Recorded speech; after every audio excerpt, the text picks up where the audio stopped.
Hello friends, welcome back to your channel House to Home. இன்னைக்கு நான் வந்திருக்கிறது ஒரு ரெசிபி எபிசோடோட தான். என்ன மாதிரி இருக்கிற சீ ஃபுட் லவர்ஸுக்கான ட்ரீட் அப்படின்னு கூட சொல்லலாம். மத்தி மீன் குழம்பு மணக்க மண் சட்டியில எப்படி பண்றதுன்னு தான் பார்க்க போறோம். நான் இன்னைக்கு மத்தி மீன் யூஸ் பண்ணி இந்த ரெசிபி பண்றேன். நீங்க உங்களுக்கு விருப்பப்பட்ட எந்த மீனா இருந்தாலும் யூஸ் பண்ணலாம். இதே மெத்தட்ல மீனை செஞ்சு சமைச்சு சாப்பிட்டு பார்க்கலாம். நிஜமாவே நல்லா தான் இருக்கும். நம்ம சேனல்ல நிறைய மீன் ரெசிபிஸ் நம்ம போட்டிருக்கோம். சீ ஃபுட் ரெசிபிஸ் போட்டிருக்கிறோம். வறுத்தரைச்ச மீன் குழம்பு போட்டிருக்கிறோம். கேரளா ஸ்டைல் ஃபிஷ் கறி போட்டிருக்கிறோம். அதே மாதிரி ப்ரான் ரெசிபிஸ் நிறைய போட்டிருக்கிறோம். ரீசெண்டா கூட பட்டர் கார்லிக் ப்ரான் போட்டோம். நிறைய பேர் ட்ரை பண்ணிட்டு ஃபேஸ்புக்ல எனக்கு போட்டோஸ் சென்ட் பண்ணியிருந்தீங்க. ரொம்ப ரொம்ப ரொம்ப தேங்க்ஸ். எனக்கு பார்க்கறதுக்கு ரொம்ப சந்தோஷமா இருந்தது. அதே மாதிரி நண்டு ரெசிபி போட்டிருக்கோம். அந்த மாதிரி நான் பர்சனலி சொல்ல போனா ஒரு சீ ஃபுட் லவர் தான். ஸோ அதனாலே என்னன்னு தெரியல, நான் அடிக்கடி மீன் ரெசிபிஸ் நிறைய போடுறேன்.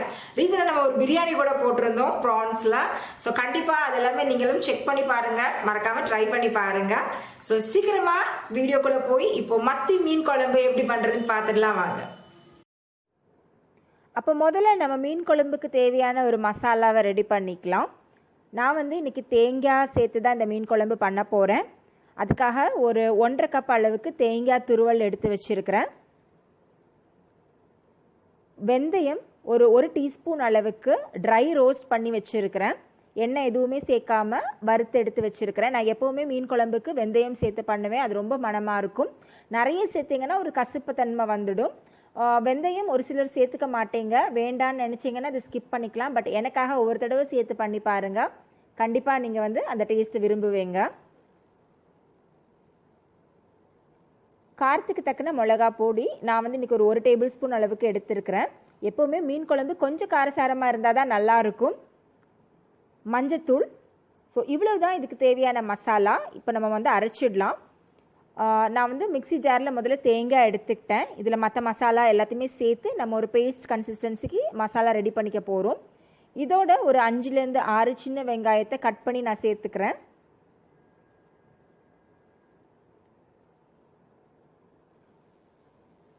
இந்த வெங்காயத்தோடவே நம்ம எடுத்து வச்சிருந்த மிளகாத்தூளையும் சேர்த்துக்கலாம்.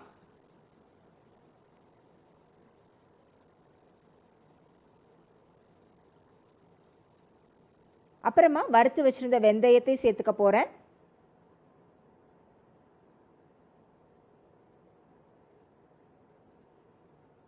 கடைசியா மஞ்சத்தூள் சேர்த்துக்கலாம். ஸோ மசாலா எல்லாமே சேர்த்தாச்சு. இதை முதல்ல மிக்சியில் ஒரு 2-3 பல்ஸ் கொடுத்ததுக்கு அப்புறமா தேங்காய் சேர்த்து நல்ல பேஸ்ட் கன்சிஸ்டன்சிக்கு அரைச்சிக்கணும். நான் அரைச்சிட்டு காட்டுறேன் உங்களுக்கு. ஸோ இதுதான் கன்சிஸ்டன்சி. நல்ல ஒரு பேஸ்ட் கன்சிஸ்டன்சியில் இருக்குது பாருங்க. இப்போ நம்ம அரைச்சி வச்சுருந்த இந்த தேங்காய் கலவையை ஒரு மண் சட்டியில் நான் ட்ரான்ஸ்ஃபர் பண்ணிக்கிறேன். அந்த மிக்சி ஜார்லேயே கொஞ்சம் தண்ணி சேர்த்து ஊற்றிக்க போகிறேன். குழம்போட கன்சிஸ்டன்சி அட்ஜஸ்ட் பண்ணிக்கலாம். நான் யூஸ்வலாக மீன் குழம்பு கொஞ்சம் திக் கன்சிஸ்டன்சியில் தான் நாங்கள் பண்ணுவோம். அதுதான் எங்கள் வீட்டில் எல்லாருக்கும் பிடிக்கும். நீங்கள் உங்களுக்கு ஏற்ற மாதிரி இந்த தண்ணியோட அளவை கூட்டவோ குறைக்கவோ குழம்புக்கு தக்கன பண்ணிக்கங்க. ஸோ இப்போ தண்ணியெல்லாம் ஊற்றி ரெடி பண்ணியாச்சு. இதோட மற்ற பொருட்கள் எல்லாத்தையுமே சேர்த்துடலாம். ஸோ இதுதான் நம்ம குழம்போட பேஸு. முதல்ல உப்பு சேர்த்துக்கிறேன்.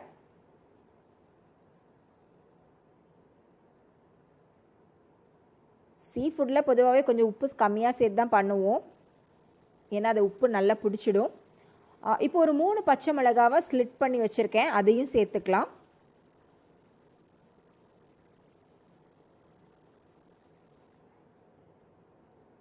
பச்சை மிளகாவும் சேர்த்தாச்சு.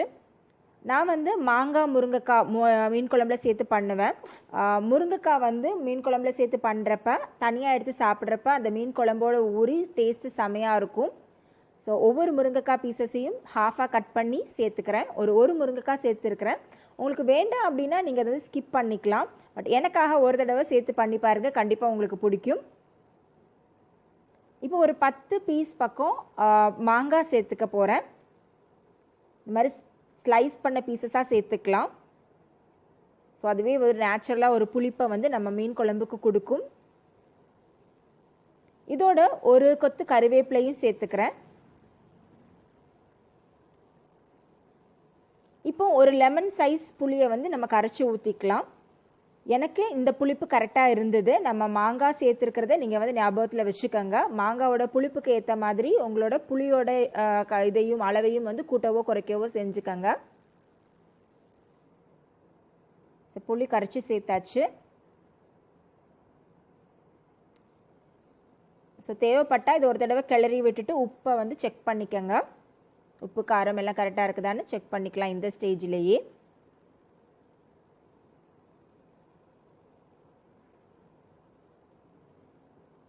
இப்போது நம்ம கழுகி வச்சிருக்கிற மத்தி மீனை வந்து இதில் சேர்த்துடலாம். நான் வந்து இன்றைக்கி 1 கிலோ மீன் சேர்த்துக்கிட்டேன்.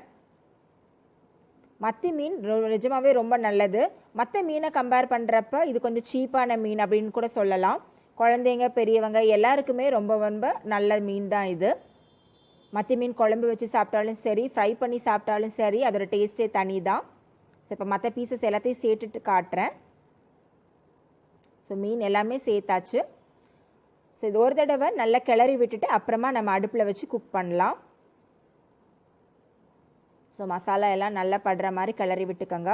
ஒரு சிலர் குழம்பு கொதிச்சதுக்கு அப்புறமா வந்து மீன் பீசஸ் சேர்ப்பாங்க. நீங்கள் அப்படி செஞ்சாலும் சரிதான்.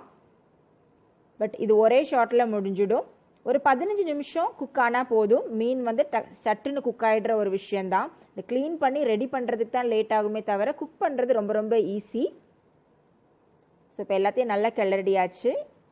இது அப்படியே அடுப்பில் எடுத்து வச்சு குக் பண்ண வேண்டியது தான். ஸோ மண் சட்டி அப்படிங்கிறதுனால எப்போவுமே ஹீட் வந்து ஏறுறதுக்கு லேட் ஆகும், ஆனால் சீக்கிரமாக குக் ஆகிடும். ஒன்ஸ் ஹீட் ஆகிடுச்சுன்னா ஹீட் அப்படியே மெயின்டைன் ஆகும். ஸோ கரெக்டாக ஒரு 5 நிமிஷம் இதை கொதிக்க விடலாம் முதல்ல. ஸோ மத்தி மீனுன்னு இல்லை, நான் முன்ன சொன்ன மாதிரியே எந்த மீனாக இருந்தாலும் இதே ஸ்டைலில் நீங்கள் வந்து பண்ணி பார்க்கலாம், செஞ்சு பார்க்கலாம். அதுவும் நல்லா தான் இருக்கும். இப்போ 5 நிமிஷத்தில் மீன் குழம்பு கொஞ்சம் கொஞ்சமாக கொதிக்க ஆரம்பிச்சிருச்சு. மறுபடியும் நான் இதை ஒரு தடவை நல்லா கிளறி விட்டுக்கிறேன்.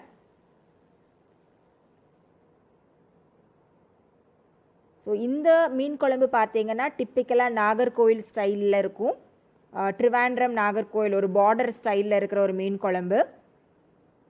இப்போ மறுபடியும் 10 நிமிஷம் ஆகுது. மீன் குழம்பு நல்லா கொதிச்சிருச்சு. மீனெல்லாம் வெந்துருச்சு. நம்ம போட்டிருந்த காய்கறி எல்லாமே ஓரளவுக்கு நல்லாவே வெந்துருச்சு. ஸோ இந்த ஸ்டேஜில் ஒரு டேபிள் ஸ்பூன் அளவுக்கு தேங்காய் எண்ணெயை நான் மேலே ஊற்ற போகிறேன்.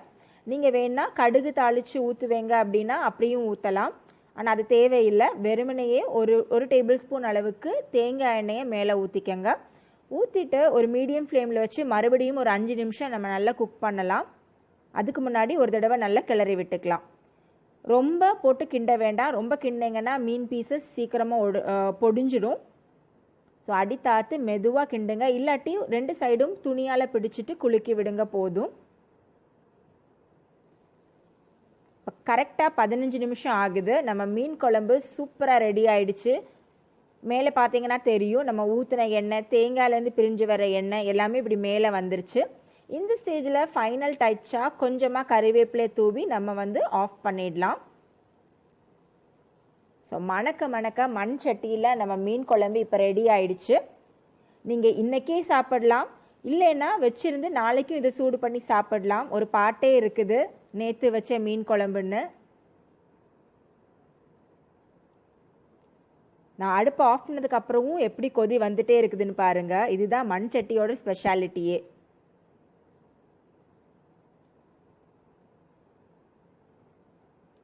மனமும் சும்மா ஜம்முன்னு இருக்குது. இப்போ லைட்டாக நான் உப்பு செக் பண்ண போகிறேன். பக்காவாக இருக்குது. சுட சுட சாதமும் இந்த மீன் குழம்பும் மட்டுமே போதும். இப்போ அசத்தலான மீன் குழம்பு ரெடி ஆகிருக்குது. நீங்கள் இதை வந்து சாதத்துக்கு மட்டும் இல்லை, இட்லிக்கு கூட தொட்டுட்டு சாப்பிடலாம். அவ்வளோ அருமையாக இருக்கும். மத்தி மீனுங்கிறதுனால சென்டரில் மட்டும்தான் முள் இருக்கும். ஸோ ஈஸியாக எடுத்து சாப்பிடலாம். ஸோ எனக்காக கண்டிப்பாக இதே ப்ரொசீஜர் யூஸ் பண்ணி ஒரு தடவை இந்த மீன் குழம்பை ட்ரை பண்ணி பாருங்கள். மறுபடியும் செஞ்சு சாப்பிடுவேங்க. கண்டிப்பாக இந்த எபிசோட் உங்க எல்லாருக்கும் ரொம்ப பிடிச்சிருக்கும்னு நம்புறேன். இந்த ரெசிபியை கண்டிப்பா ட்ரை பண்ணி பாருங்க. அதே மாதிரி நான் முன்ன சொன்ன மாதிரி நம்ம சேனல்ல இதுக்கு முன்னாடி ரிலீஸ் பண்ண எல்லா சீஃபுட் எபிசோட்ஸ், சீஃபுட் ரெசிபி எபிசோட்ஸோட லிங்க்ஸும் நான் கீழே டிஸ்கிரிப்ஷன் பாக்ஸ்ல கொடுக்குறேன். ஸோ எல்லாத்தையும் மறக்காம செக் பண்ணி பாருங்க, ட்ரை பண்ணி பாருங்க, சுவைச்சு பாருங்க. ஸோ மறுபடியும் ஒரு இன்ட்ரெஸ்டிங்கான ரெசிபி இல்லாட்டி ஒரு வீடியோல உங்களை எல்லாரும் நான் மீட் பண்றேன். தேங்க்ஸ் ஃபார் வாட்சிங் ஹவுஸ் டு ஹோம்.